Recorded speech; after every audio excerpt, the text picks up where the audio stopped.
Sa pagpapatuloy ng Batang Pinoy 2024 sa Puerto Princesa, tunghayan naman natin ang mga student athletes na sumabak sa ikalawang araw ng archery competition sa Ramon V. Mitra Sports Complex noong Martes. Narito ang ulat ni teammate Daryl Loclares.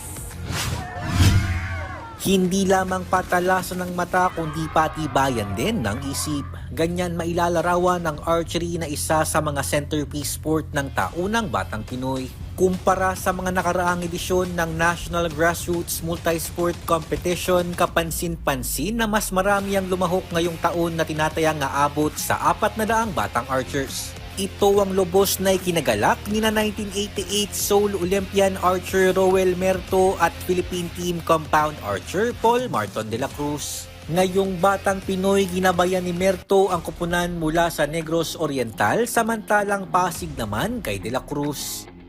We have a very good performance sa bata, and actually yung mga bata is very capable for joining the national team, because nice ngayon kasi marami ng archers than during my time.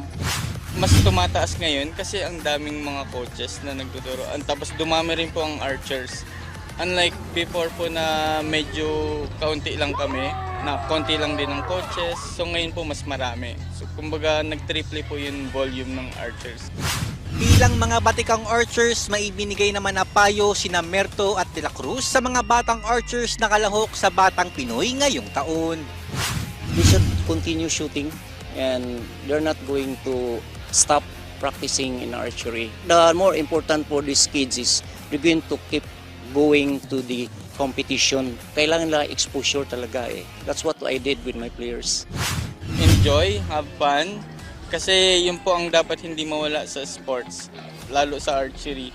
Dapat po mag-enjoy lang sila. Matapos ang qualification rounds at bronze medal games, gaganapin naman ang gold medal match sa darating na November 28. Daryl Loclares para sa Pambansang TV sa Bagong Pilipinas.